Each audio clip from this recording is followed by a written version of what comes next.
ये कहानी है एक भोंदू से लड़के की जिसका कोई दोस्त नहीं है, जो अपनी जिंदगी में बिल्कुल अकेला है। साथ ही दोस्तों, इस दुनिया में काइजूस अटैक करते हैं और उन्होंने पूरी दुनिया में तबाही मचा कर रखी है।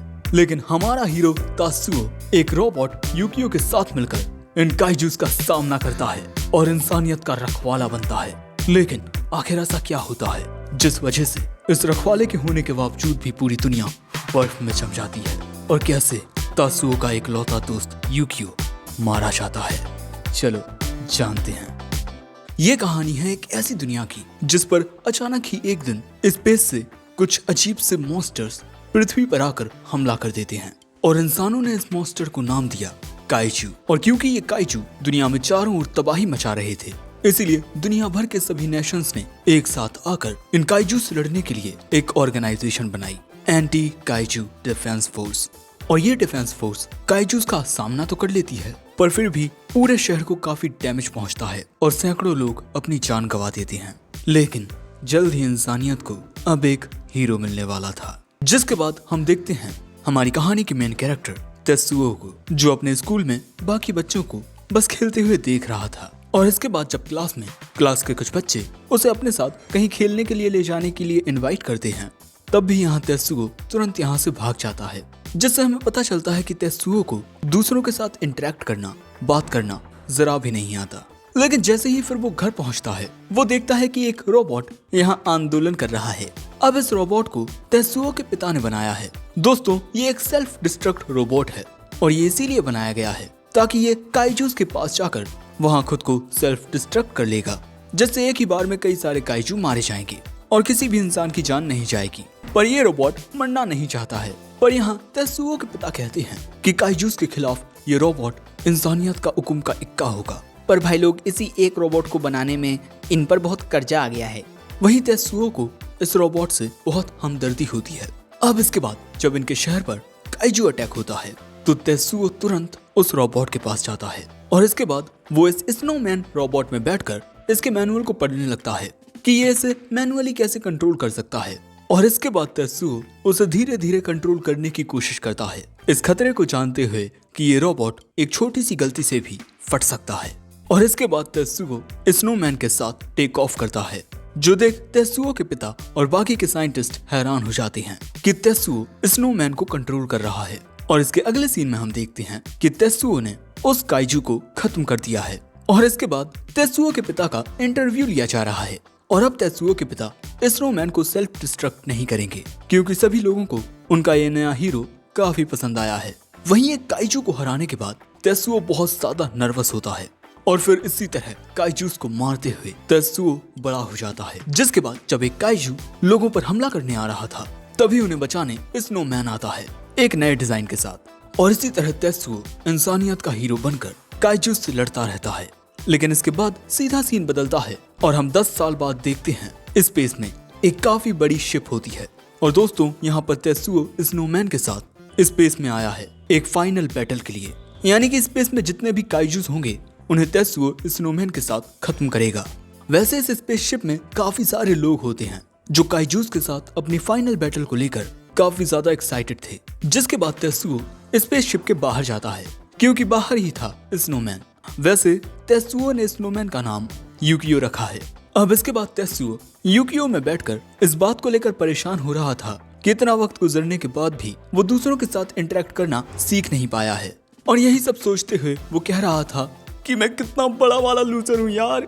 सो यूकियो तात्सुओ को मोटिवेट करने की कोशिश करता है कि हार मत मान भाई, और बस धीरे धीरे कोशिश करता रहे। और इसी बारे में जब इनकी बातचीत हो ही रही थी कि तभी स्पेसशिप की कैप्टन मिस तात्सुओ को कॉल करती हैं, ये बताने के लिए कि ये लोग जल्द ही काइजू इलाके में पहुंचने वाले हैं। और इन्हें पूरा यकीन होता है कि ये लोग इस लड़ाई में जरूर जीतेंगे, क्योंकि इनके पास है एक नया हथियार, इन्फिनिटी लेजर, जो 100 किलोमीटर के दायरे में मौजूद सभी काइजूस को खत्म कर देगा।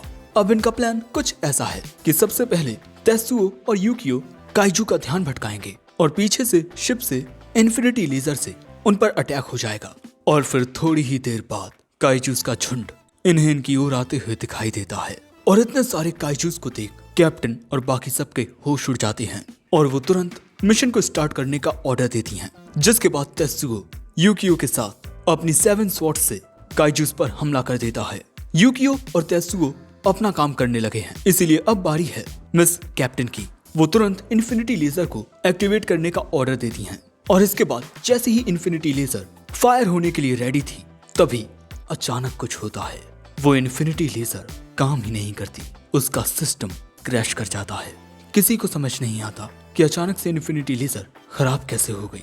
और अब इससे पहले कि ये लोग यहाँ से भाग पाते, पूरी स्पेसशिप का सिस्टम क्रैश कर जाता है, यानी अब ये लोग कुछ नहीं कर सकते। जिसके बाद इनकी शिप पर काइजूस अटैक कर देते हैं। ये काइजूस पूरी शिप को तोड़ने मोड़ने लगते हैं और जब तेत्सुओ यूकियो के साथ लड़ रहा था, तभी इन्हें शिप में बड़ा धमाका दिखाई देता है। पूरी शिप टुकड़े टुकड़े होने लगती है। इन्हें समझ ही नहीं आता कि ये कैसे हुआ। तेत्सुओ डिसाइड करता है कि ये लोग तुरंत शिप के पास जाएंगे और जितने भी लोग जिंदा बचे हैं वहां उनकी मदद करेंगे। लेकिन इसके बाद हम देखते हैं कि इन काइजूस से लड़ते हुए तेत्सुओ बहुत ज्यादा थक चुका है, जबकि काइजूस गिनती में कम हो ही नहीं रहे। साथ ही यूकियो भी काफी बुरी तरह से डैमेज हो चुका है और अब इसीलिए यूकियो डिसाइड करता है कि अब वो यहाँ खुद को सेल्फ डिस्ट्रक्ट कर लेगा। तेत्सुओ के पास भी कोई दूसरा ऑप्शन नहीं होता, वो भी इसके लिए हामी भर देता है।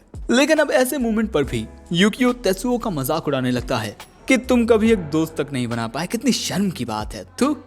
पर तेत्सुओ कहता है कि किसने कहा कि मैं दोस्त नहीं बना सका, तुम हो ना मेरे दोस्त, और हम दोनों इतने पक्के दोस्त हैं कि अब हम दोनों एक साथ यहाँ मरेंगे भी। पर इसके बाद हम तेत्सुओ का पास्ट देखते हैं, जहाँ वो कभी दूसरे बच्चों के साथ इंटरेक्ट कर ही नहीं पाया और उसके पापा वो हमेशा अपने रिसर्च में ही बिजी रहते। उन्होंने कभी तेत्सुओ को सिखाया ही नहीं कि दूसरों के साथ इंटरेक्ट कैसे करते हैं। जब तेत्सुओ की उम्र के बच्चे मस्त एंजॉय कर रहे थे, तेत्सुओ यूकियो के साथ दुनिया का हीरो बना हुआ था। लेकिन अब प्रेजेंट में यूकियो तेत्सुओ की ओर देखते हुए कहता है, मुझ जैसे एक रोबोट को एक नाम देने के लिए शुक्रिया तेत्सुओ। और इसके अगले ही पल में यूकियो जो सारा कंट्रोल होता है वो खुद ले लेता है और यही देख तेत्सुओ के होश उड़ जाते हैं, क्योंकि वो समझ चुका है कि यूकियो क्या करने वाला है। जिसके बाद यूकियो कहता है, मुझे लगता है जैसे मैंने कोई गुनाह किया हो।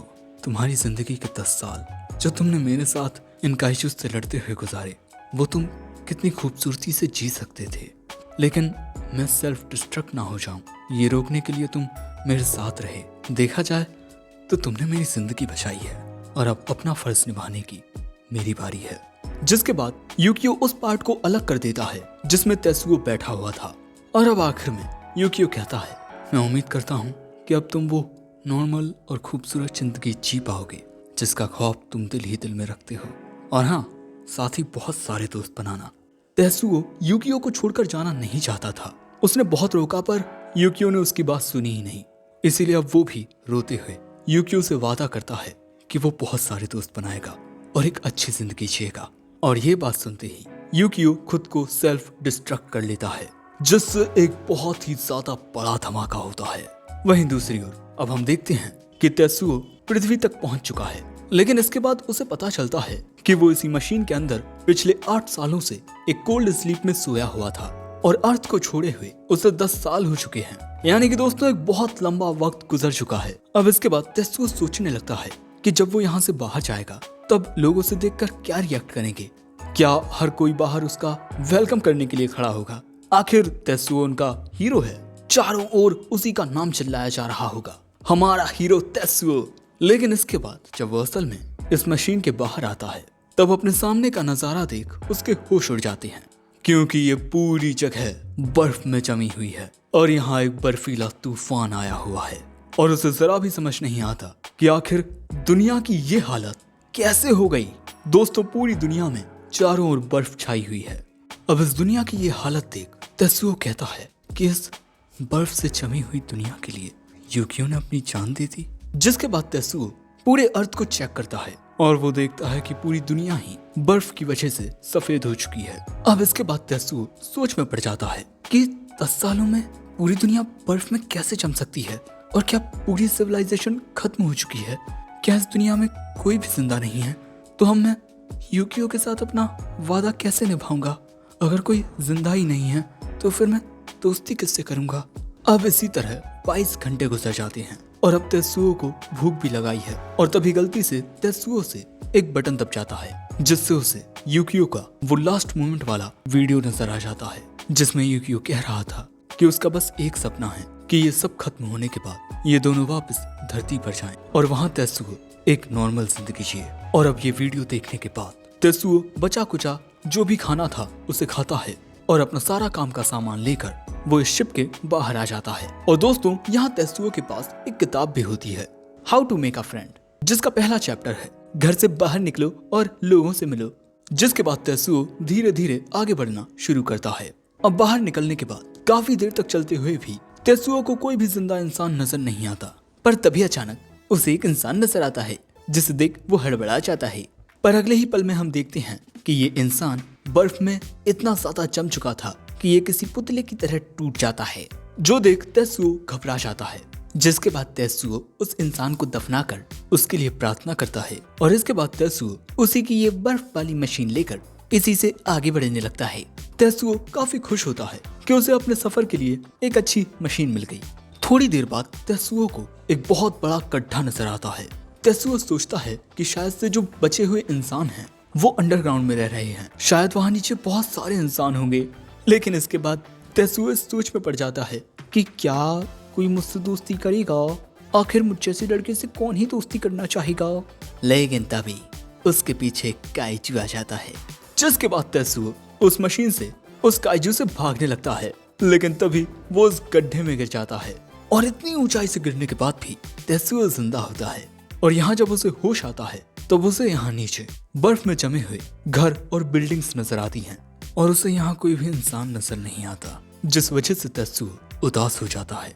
लेकिन फिर भी यूकियो की बात को याद करते हुए तेत्सुओ उस मशीन को सीधा करता है।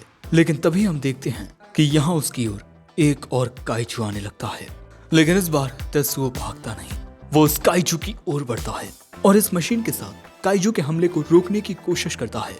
पर वो काइजू तेत्सुओ को काफी पीछे खिसका देता है। इसके बाद वो काइजू फिर से तेत्सुओ की ओर बढ़ता है, पर तेत्सुओ उसके अटैक पैटर्न और इंटेंशन को समझते हुए उस काइजू के हमले को फिर से इस मशीन से रोकता है। लेकिन एक बार फिर से वो काइजू तेत्सुओ को पीछे फेंक देता है। लेकिन फिर से जब ये दोनों एक दूसरे की ओर आगे बढ़ते हैं अपनी पूरी ताकत के साथ, तो इस बार तेत्सुओ की मशीन टूट जाती है और तेत्सुओ फिर से काफी पीछे धकेल दिया जाता है।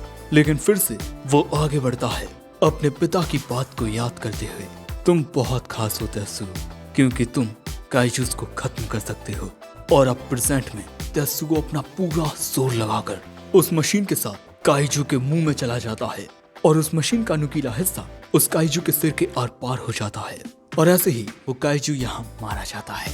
अब इसके बाद हम देखते हैं कि यहाँ कुछ इंसान आते हैं और आपस में बात करते हैं कि ये काइजू यहाँ कैसे मर गया। लेकिन थोड़ी ही देर में उस काइजू के मुंह से निकलता है तेत्सुओ, और तेत्सुओ कुछ जिंदा इंसानों को देख बहुत ज्यादा खुश होता है। लेकिन वो लोग तेत्सुओ को देख घबरा जाते हैं और उसे देखकर कहने लगते हैं, आलतू चलालतू, आई बला को टालतू, चला जाए यहाँ से। लेकिन हाँ, ये मोहतरमा तेत्सुओ से नहीं डर रही थी। वहीं तेत्सुओ सोचने लगता है कि अब वो इनसे बात कैसे करे। आई थिंक मुझे मुस्कुराते हुए हाई बोलना चाहिए। लेकिन इसके बाद वो जैसे मुस्कुराता है ना, वो प्यारी सी मुस्कुराहट इन लोगों को बड़ी सस्पिशियस लगती है। लेकिन इसके बाद हाई कहने से पहले ही तेत्सुओ यहाँ बेहोश हो जाता है। जिसके बाद हमें यूकियो और तेत्सुओ का साथ में एक सीन दिखाया जाता है, जहाँ तेत्सुओ कहता है कि ये बुक ना कमाल की है, इसमें लिखा हुआ है कि दोस्त कैसे बना सकते हैं। देखना तुम यूकियो, इस बार मैं दोस्त जरूर बनाऊंगा। लेकिन इसके बाद तेत्सुओ कहता है कि शायद मेरे साथ कोई बात करना चाहता ही नहीं है, क्योंकि जब भी मैं तुम्हारे साथ नहीं होता यूकियो, कोई भी मुझ पर ध्यान नहीं देता। अब इसके बाद प्रेजेंट में जब तेत्सुओ को होश आता है, तब वो देखता है कि उसके सामने काफी सारे इंसान हैं जो उस काइजू की कट्टी पिट्टी कर रहे हैं, क्योंकि ये लोग इसी के मीट को खाते हैं। इतने सारे लोगों को देख तेत्सुओ बड़ा खुश होता है, पर उसे समझ नहीं आता कि ये लोग क्या कर रहे हैं। और तभी वो देखता है कि उसके हाथ बंधे हुए हैं। लेकिन यहाँ तेत्सुओ अपने हाथों को डिसलोकेट करके उन्हें सीध में ले आता है। अब इसके बाद हमें फिर से वो लड़की देखने को मिलती है जो हमने थोड़ी देर पहले देखी थी, और ये यहाँ स्क्वाड लीडर निशिमुरा से बात कर रही है। और इसके बाद जो इनकी बात होती है, हमें जानने को मिलता है कि ये जो मोहतरमा है, ये अपनी छोटी सी टीम के साथ कभी कभार काइजू के इलाके में आती हैं। तभी इन मोहतरमा के वो दोनों साथी दौड़ते हुए आते हैं और इन्हें बताते हैं कि जिस लड़के को इन्होंने बांध कर रखा था वो वहाँ से भाग गया है। वहीं हम तेत्सुओ को देखते हैं जो इन लोगों को कट्टी पिट्टी करते दिख रहा था। तेत्सुओ देखता है कि किस तरह ये सभी लोग एक साथ मिलकर काम कर रहे हैं और वो ये भी समझ जाता है कि पूरी दुनिया के जमने के बाद आखिर किस तरह से लोग सरवाइव कर रहे हैं इन्हीं काइजूस के मीट पर। और ऐसे ही लोगों को देख उसकी आंखों में खुशी के आंसू आ जाते हैं। तभी उसे एक छोटी बच्ची नजर आती है। वो बच्ची यहाँ वहाँ भाग रही थी। तभी तेत्सुओ देखता है कि एक बर्फ की चट्टान उस बच्ची के ऊपर गिरने वाली है। सो तभी तेत्सुओ एक रॉड को लेकर भागता हुआ जाता है और उस बर्फ की चट्टान को हवा में ही तोड़ देता है और उस बच्ची को बचा लेता है। लेकिन इसके बाद वो बच्ची रोने लगती है। उस बच्ची को रोता हुआ देख तभी उसके दद्दू वहां जाते हैं और हमें पता चलता है कि ये लड़की नहीं लड़का है और ये ताऊ इसके दद्दू नहीं पापा हैं। और एक दिन पहले ही इन्होंने अपनी बीवी को खोया है। वहीं बाकी दो आदमी तेत्सुओ को थैंक्स बोलते हैं इस बच्चे को बचाने के लिए। लेकिन इसके बाद वो उससे पूछते हैं कि वो है कौन। अब भैया तेत्सुओ को समझ ही नहीं आता कि वो इनके साथ बात कैसे करे। और क्योंकि ये दोनों उससे बहुत सवाल पूछ रहे थे सो ये महाशय आकर उन दोनों को लपेट देते हैं। वैसे इन महाशय का नाम है कोरेजू और कहते हैं कि इससे ज्यादा सवाल मत पूछो, मैं इसका काफी आभारी हूँ। वैसे बच्चे, मेरा नाम कोरेजू है और मेरे बेटे का नाम चोची। और तुम? अब तेत्सुओ यहाँ हाथ मिलाते हुए अपना नाम बताता है। अब इसके बाद हम देखते हैं कि तेत्सुओ तो खुश होता है, वहीं कोरेजू तेत्सुओ को शुक्रिया के रूप में कुछ मीट देने का डिसाइड करते हैं। वहीं ये तीनों तेत्सुओ को ढूंढ लेते हैं। ये बड़ा आदमी फुरुमाची कहता है चलो अब इसे पकड़ लेते हैं। मोहतरमा कहती हैं हमारा काम है मॉल में मौजूद खतरे का सामना करना। पर इस लड़के को देखो, मुझे नहीं लगता कि ये कोई खतरा है। बाकी बातें तो हम इससे बाद में भी पूछ लेंगे। जब सब कुछ सही चल रहा था तभी यहाँ एक काइजू का हाथ आता है, जिसके बाद हम देखते हैं कि यहाँ एक काइजू आ चुका है जो कि बाकी काइजू से बहुत अलग है, जो देख सभी लोगों के होश उड़ जाते हैं। इस काइजू को देखने के बाद तेत्सुओ भी हैरान हो जाता है कि ये कैसा काइजू है, मैंने तो आज से पहले ऐसा काइजू नहीं देखा। दोस्तों, हम देखते हैं कि इस काइजू का स्ट्रक्चर काफी ह्यूमन लाइक होता है, जो कि उन काइजू से बहुत अलग है जिनसे तेत्सुओ ने फाइट की है। और इसके अगले ही पल में इस काइजू को देख डर के मारे एक आदमी चिल्ला पड़ता है। अगले ही पल में एक काइजू उसे अपने हाथ से कुचल देता है और फिर अपने हाथ को चाटने लगता है। तेत्सुओ सोच में पड़ जाता है कि वो इस काइजू को कैसे हराए। यूकियो भी उसके साथ नहीं है, उसके पास कोई वेपन भी नहीं है। हो सकता है कि इन लोगों को कोई तरीका पता हो, पर इन लोगों के चेहरे पर यह एक्सप्रेशन देखकर ही तेत्सुओ समझ जाता है कि इन लोगों को काइजू को हराने का कोई भी तरीका नहीं आता। इसके बाद वो सोचता है कि उसे इन लोगों को यहाँ से बचकर निकालना होगा, पर कैसे। और अब जैसे ही एक आदमी जैसे ही यहाँ से डरकर भागने लगता है, वो काइजू उस पर हमला कर देता है। पर हम देखते हैं कि ये मोहतरमा वक्त पर उस आदमी को बचा लेती हैं। वैसे इन मोहतरमा का नाम नागी है। वो आदमी तुरंत इससे शुक्रिया कहता है उसकी जान बचाने के लिए, पर नागी अगले ही पल में अपना सिर जमीन में दे मारती है, क्योंकि उसके यहाँ होते हुए भी वो उस आदमी को नहीं बचा सकी जिसे थोड़ी देर पहले काइजू ने मार दिया। अब तभी नागी के वो दो साथी आ जाते हैं कुछ सामान लेकर, जिसके बाद हम देखते हैं कि ये लोग कुछ मशीनों से यहाँ धुंध क्रिएट कर देते हैं, जिसके बाद यहाँ किसी को भी कुछ भी दिखाई नहीं देता। तभी नागी चिल्लाकर सभी को यहाँ से भागने को कहती है। सभी लोग यहाँ से भागने लगते हैं। तेत्सुओ देख हैरान होता है कि उस लड़की के बस एक बार कहने पर ही सभी लोगों ने भागना शुरू कर दिया। अब तेत्सुओ भी यहाँ से भागने वाला था, लेकिन तभी वो देखता है कि वो काइजू कुछ अजीब कर रहा है। उस काइजू को इस तरह से देख तेत्सुओ को समझ तो नहीं आता कि वो क्या करने वाला है, पर उसका एक्सपीरियंस उसे ये बता रहा था कि कुछ गड़बड़ है। ये काइजू ये कुछ करने वाला है, पर मैं इसे कैसे रोकूं। लेकिन तभी मिस्टर कोरेजू और साथ ही कुछ और लोग भी तेत्सुओ को वहां से भागने को कहते हैं। और जैसे ही तेत्सुओ इन लोगों की ओर देखता है, उसे मिस्टर कोरेजू के साथ अपना हैंडशेक याद आता है। और इसके बाद तेत्सुओ उस काइजू की ओर दौड़ पड़ता है। वो चिल्लाते हुए दूसरी ओर भागता है उस काइजू का ध्यान भटकाने के लिए। मिस्टर कोरेजू तेत्सुओ को बचाने के लिए जाने की कोशिश करते हैं, पर बाकी के लोग उन्हें रोक लेते हैं। लेकिन तेत्सुओ की वजह से वो काइजू जो करने वाला था वो उसे रोक देता है और तेत्सुओ की ओर बढ़ने लगता है। ये देख नागी को समझ नहीं आता कि आखिर ये अपनी जिंदगी खतरे में क्यों डाल रहा है। लेकिन तेत्सुओ उस काइजू के हमलों से बच रहा था, पर तभी वो काइजू बर्फ में अपना हाथ मारता है, जिससे बहुत सारी बर्फ गिरती है और तेत्सुओ वहीं फंस जाता है। ये देख मिस नागी तेत्सुओ को बचाने के लिए भागती हैं। उनके सामने एक काफी बड़ा पत्थर था, सो वो उस पर चढ़ने लगती है। इतने वक्त में लगभग सभी लोग यहाँ से बाहर निकल चुके थे, लेकिन तेत्सुओ उस काइजू की पकड़ में आ चुका था और तेत्सुओ के शरीर में अब बिल्कुल भी जान नहीं बची थी। लेकिन अगले ही पल में बर्फ की चट्टान को तोड़ते हुए उस काइजू के हाथ पर एक रोबोट आकर गिरता है। तेत्सुओ उस काइजू के हाथ से छूट जाता है, पर तेत्सुओ को यहाँ कुछ समझ नहीं आता, जिसके बाद हमें पता चलता है कि थोड़ी देर पहले शायद से यूकियो का जितना भी डाटा था वो उस मशीन में ट्रांसफर हो गया, जिसके जरिए यूकियो धरती पर आया था और फिर इसने तुरंत ही तेत्सुओ की लोकेशन का भी पता लगा लिया और फिर ये सीधा उसी की ओर टेक ऑफ कर गया। और अब जैसे ही वो काइजू तेत्सुओ को खत्म करने वाला था, यूकियो उड़ते हुए उसे बचाने के लिए आता है और इसके बाद हमें पता चलता है कि ये एक इंश्योरेंस है जो यूकियो ने अपने पीछे छोड़ दिया था, ताकि अगर कभी मौत ने इन दोनों को अलग भी कर दिया तब भी एक मौका हो जिससे ये दोनों एक बार फिर से मिल सकें।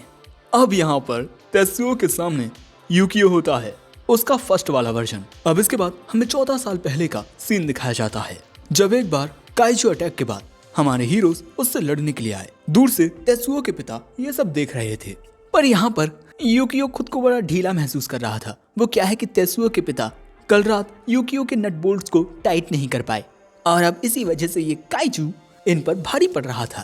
बट एट द एंड ये दोनों मिलकर उसे मार देते हैं, जिसके बाद यूकियो लंगड़ाता हुआ अपने हेडक्वार्टर पहुंचता है और इसके बाद ये दोनों ही अपनी ड्रिंक लेते हैं। भाई ये दोनों बेस्ट फ्रेंड्स हैं। जिसके बाद हमें वो सीन दिखाया जाता है जब यूकियो के सेल्फ डिस्ट्रक्ट होने के बाद 120 दिन गुजर जाते हैं और तेत्सुओ स्पेस में ही होता है और यहाँ तेत्सुओ बस यूकियो की रिकॉर्डिंग्स को ही सुने जा रहा है।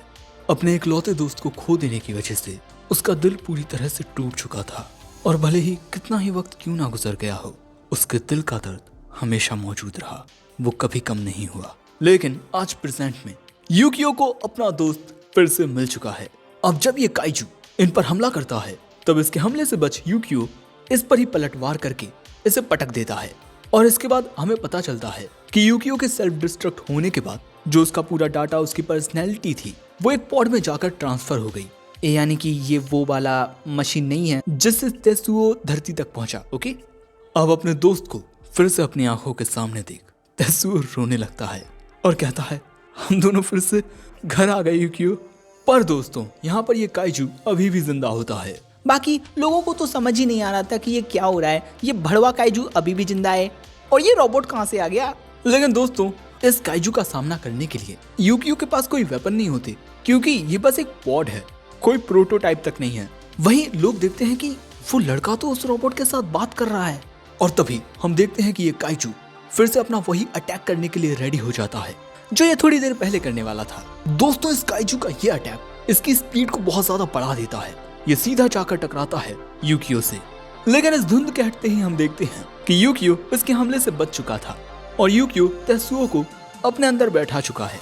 लेकिन तभी ये काइजू फिर से अपना वही अटैक करने के लिए रेडी हो जाता है, जो देख यहाँ सभी लोग उनके लिए परेशान होने लगते हैं। पर जो इनकी स्क्वाड का लीडर है निशिमुरा, वो कहता है परेशान होने की कोई जरूरत नहीं है, वो दोनों सब संभाल लेंगे, कहीं तुम सब इन्हें भूल तो नहीं गए ना। और इसके बाद जैसे ही वो काइजू अपना अटैक करता है तभी ये दोनों एक तलवार बनाकर उसकी गर्दन को उसके धड़ से अलग कर देते हैं। ये देख सभी लोगों के होश उड़े के उड़े रह जाते हैं और फिर सभी लोग बहुत ज्यादा खुश होते हैं क्योंकि ये काइजू यहाँ पर मारा जा चुका है।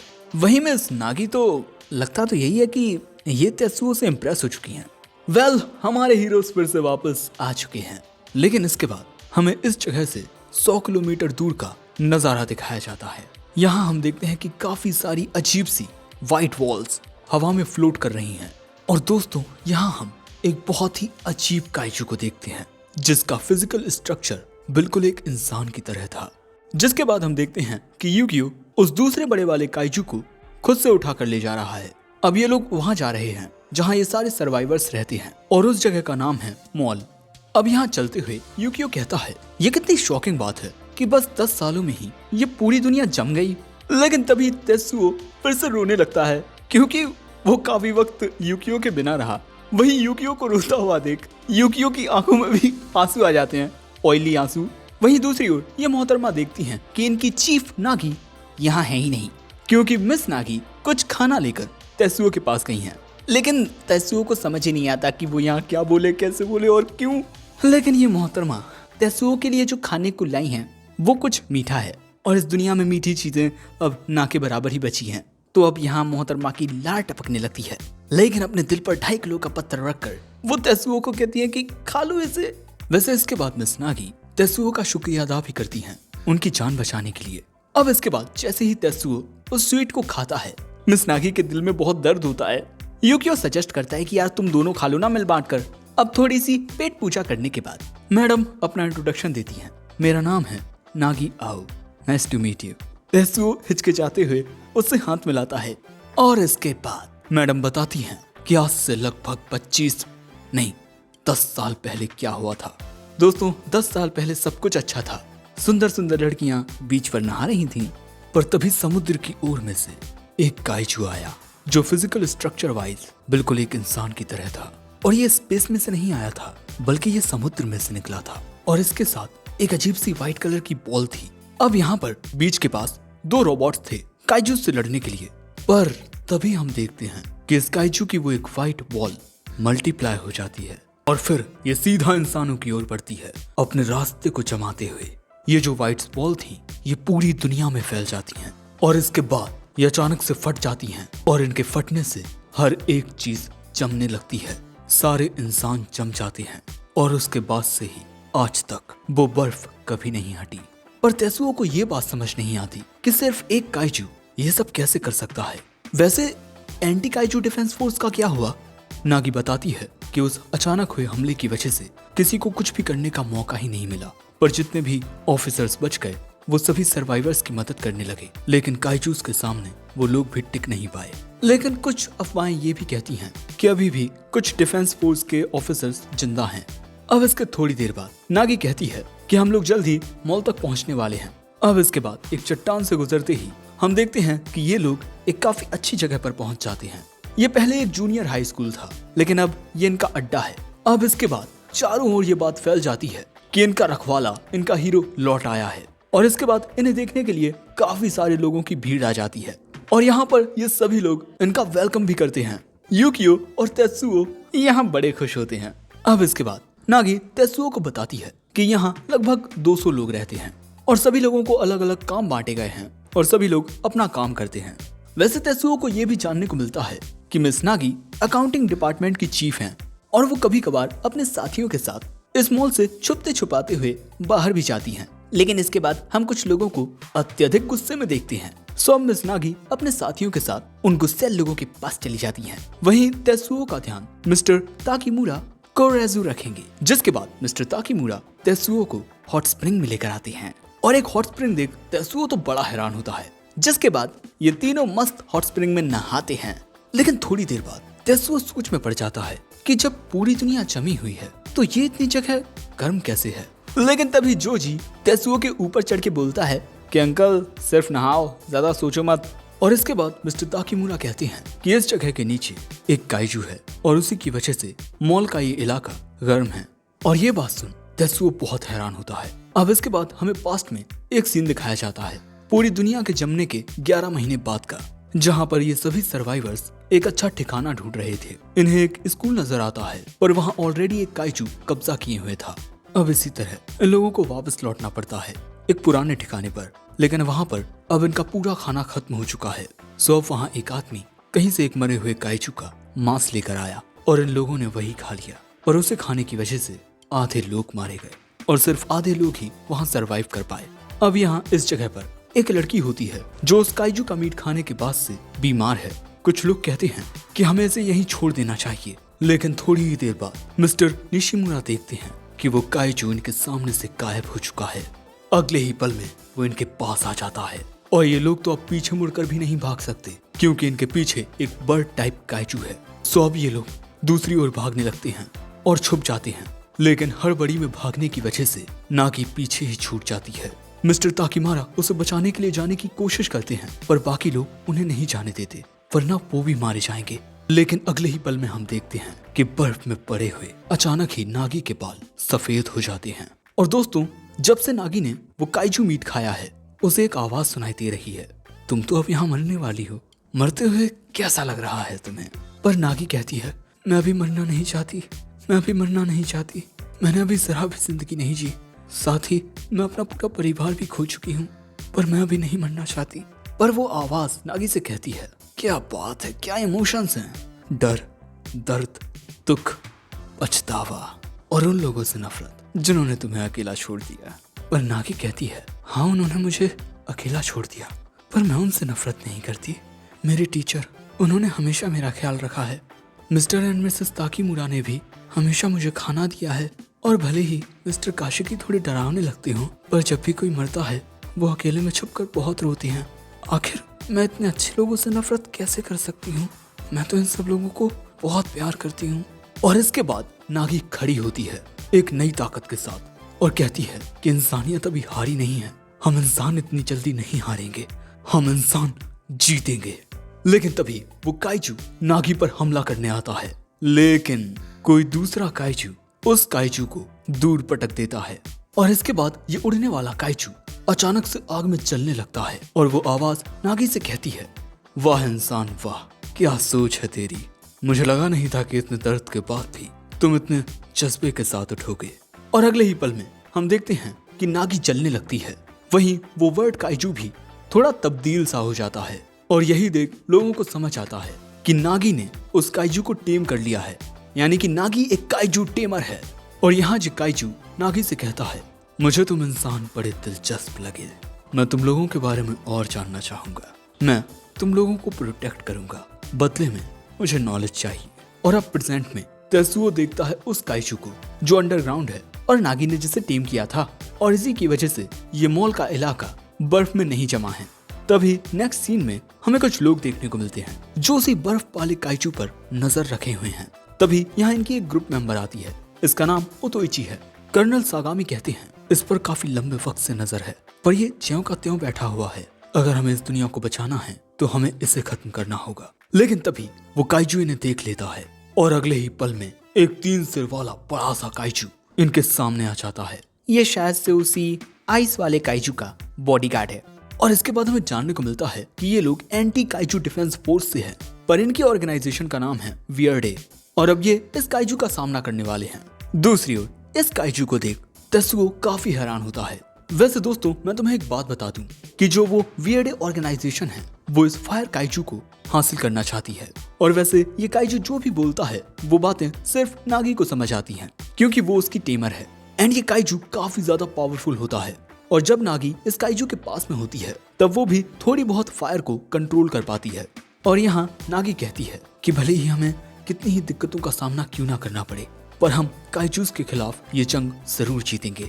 वेल इसके बाद नागी इस काइजू की बुराई करने लगती है कि ये अपनी पूरी ताकत लगाकर इस पूरे इलाके को गर्म रखता है, लेकिन बदले में इन महाशय को क्या चाहिए? सिर्फ किताबें, सिर्फ नॉलेज। इसके बाद मिस्टर ताकीमुरा तेसुओ को उनके कमरे में लेकर आते हैं और आज से ये कमरा तेसुओ का भी है। और दोस्तों, इस जगह पर रूम्स सिर्फ फैमिलीज को ही मिलते हैं, यानी कि आज से तेसुओ भी ताकीमुरा फैमिली का एक हिस्सा है। ये सुन तेसुओ की आंखों में आंसू आ जाते हैं। पर तभी तेसुओ यहाँ लगे हुए एक पर्दे को हटाता है जिसके पीछे एक मोहतरमा अपने कपड़े बदल रही थी।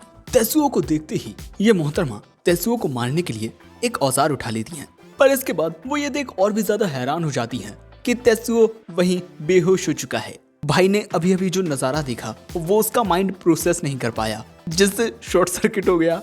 अब इसके थोड़ी देर बाद जब तेसुओ को होश आता है तब यही मोहतरमा उसे हवा कर रही हैं। वैसे ये मिस्टर ताकीमुरा की बेटी हैं, इनका नाम है हगाने।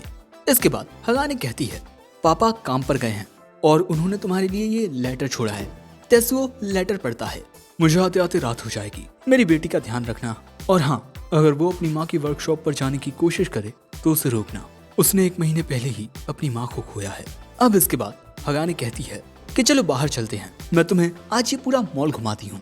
और इसके बाद हगाने तेसुओ को सीधा सबसे बढ़िया जगह पर लेकर आती है, उसकी माँ की वर्कशॉप। हगाने बताती है कि उसकी माँ टेक डिपार्टमेंट में थी, लेकिन अब हगाने इस जगह पर छुपकर एक्सपेरिमेंट करती है। दोस्तों, बचपन से ही हगाने ओंगे पोंगे टॉयज बनाने लगी थी।